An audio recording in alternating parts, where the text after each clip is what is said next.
7h17 sur Europe 1, vous allez tout comprendre avec Thomas Soto. 22 milliards d'euros d'impôts en plus en 2012 et ce n'est pas fini. Voilà de quoi alimenter votre ras-le-bol fiscal, comme dirait notre ministre de l'économie, Pierre Moscovici. Pourquoi vous paierez plus d'impôts cette année ?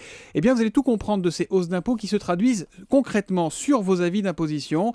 Si vous n'avez pas encore reçu le vôtre, si ce n'était pas hier, ça sera sans doute aujourd'hui ou demain. Pascal Berthelot, spécialiste des questions à la rédaction d'Europe 1, vous êtes avec nous.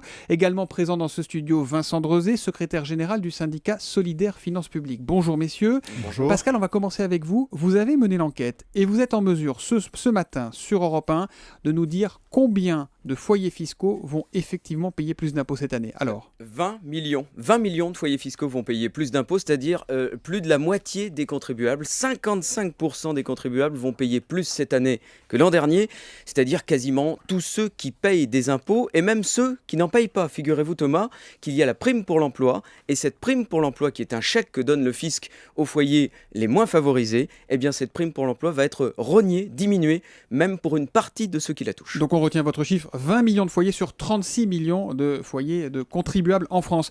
On entend beaucoup de bruit, mais pas beaucoup de chiffres. On est capable de donner également une moyenne, de chiffrer cette augmentation, Pascal ? Oui, on peut le faire. Ce sera une augmentation entre 50 et 400 euros sur l'année, au total, par foyer fiscal. Entre 50 et 400 euros, ça fait environ 200 euros d'augmentation par foyer. Je vais vous donner quelques exemples. Un concierge célibataire qui gagne 1500 euros par mois, il va payer cette année 110 euros d'impôts supplémentaires. Une augmentation qui est plus forte, plus on gagne de revenus.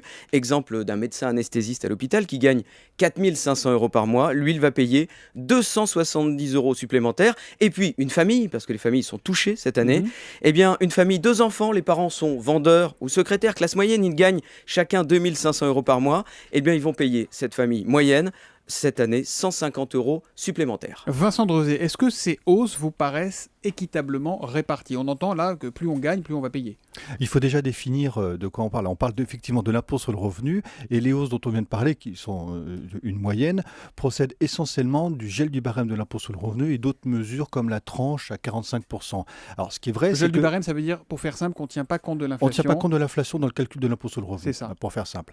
Alors ce qui est vrai, c'est que c'est plus équitable que le gel du barème du gouvernement Fillon, qui lui touchait de manière uniforme un certain nombre de contribuables et qui avait rendu imposable environ 400 000 foyers fiscaux qui, l'année d'avant, ne payaient pas d'impôts. Donc par rapport au gel du gouvernement Fillon, objectivement, c'est plus équitable. Et puis il y a d'autres mesures comme la tranche à 45% qui sont venues un peu renforcer la progressivité de l'impôt.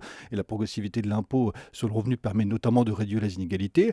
En revanche, ce qu'on peut quand même dire, c'est que tant pour l'impôt sur le revenu qui comporte encore un grand nombre de niches fiscales que pour le système fiscal dans son ensemble, il reste de profonds déséquilibres.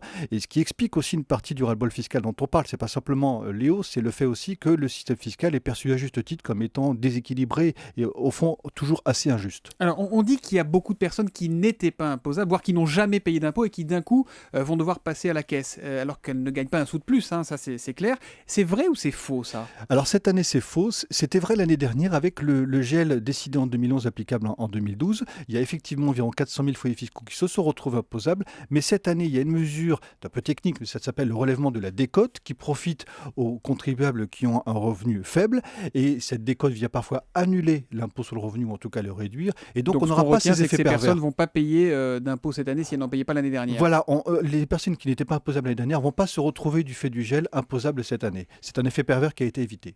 Pascal Berthelot d'Europe 1, les familles sont-elles les grandes perdantes de ces hausses d'impôts ? Vous les évoquiez tout à l'heure. Oui, ce sont les grandes perdantes. Pourquoi ? Parce qu'auparavant, elles étaient les grandes gagnantes de notre système fiscal. Vous savez que les familles bénéficient d'une réduction d'impôt qu'on appelle le quotient familial. Quotient familial, c'est une division par le nombre d'enfants. Eh bien, les familles, elles avaient ce quotient. Ce quotient est plafonné plus bas cette année. C'est-à-dire que la réduction maximale qu'on peut obtenir quand on a des enfants, cette réduction passe de 2300 euros à 2000 euros par part, par enfant. Et donc, grosso modo, si on a 2 enfants, une famille moyenne, elle va payer au maximum 670 euros en plus. Et ça marche surtout pour les familles riches. Je vais vous donner un exemple. Une famille d'employés ou de cadres moyens qui gagnent chacun 2500 euros par mois, ils vont payer au total dans l'année, en plus, 151 euros supplémentaires. J'allais dire, c'est tout, uniquement 151 euros. Mais une famille plus riches, de médecins d'ingénieurs, eh bien ceux-là, oui. voilà, qui gagnent 4 000 € par mois, ceux-là vont payer 1 200 €. 1 200 €. Vous voyez, c'est les familles les plus riches qui sont les plus pénalisées. Est-ce que ça va vraiment rapporter 22 milliards d'euros? Est-ce que 22 milliards d'euros d'impôts supplémentaires, c'est vraiment concrètement 22 milliards qui rentrent dans les caisses de l'État? Je vous pose la question, Vincent Drezé. Je rappelle que vous êtes secrétaire général du syndicat Solidaires Finances Publiques. Alors, ce qu'il faut voir, c'est que les 22 milliards dont on parle, premièrement, il faudra en faire le bilan une fois que l'année 2013 aura été écoulée, parce que le vrai bilan, il sera fait l'année prochaine. Là, ça ne peut être qu'une estimation. C'est une estimation qui était dans la loi de finances pour l'année 2013. Mais simplement, ces 22 milliards procèdent d'un ensemble, pas simplement de l'impôt sur le revenu. Par exemple, pour l'impôt sur le revenu, on sait que le gel du barème pour les contribuables qui étaient imposables va rapporter aux environs de 1,4 milliard.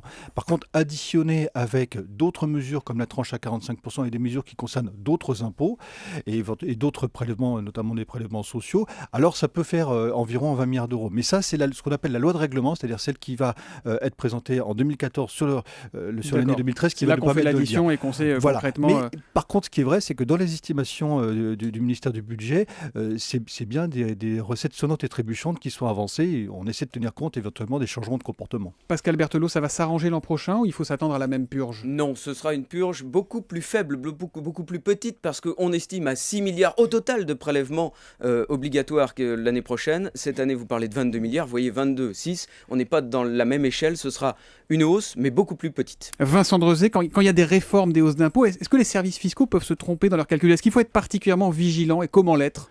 Alors, de toute façon, c'est toujours utile de vérifier son impôt. Ce qu'on peut dire, c'est que les services fiscaux ne se trompent pas dans le calcul, que s'il y a des erreurs, ça vient soit d'une erreur dans le remplissage de la déclaration, et chaque année on alerte sur le fait qu'il faut bien faire attention à la façon dont on remplit sa déclaration, y compris sur les montants qui sont pré-remplis par l'administration. Il peut y avoir de manière très marginale une erreur de saisie, mais de manière générale, dans le calcul, on ne se trompe pas. Ce qui n'empêche pas qu'il y ait beaucoup de questions, parce que l'effet de la crise, les changements de situation personnelle, il y a d'autres paramètres qui rentrent en ligne de compte. Il y a énormément de personnes qui viennent en fin d'année nous solliciter. On essaie de recompter, on n'est pas à l'abri d'une bonne surprise. Merci Pascal Berthelot, spécialiste des questions à la rédaction d'Europe 1 sur les impôts, et Vincent Drezé, secrétaire général du syndicat Solidaires Finances Publiques. Merci à vous.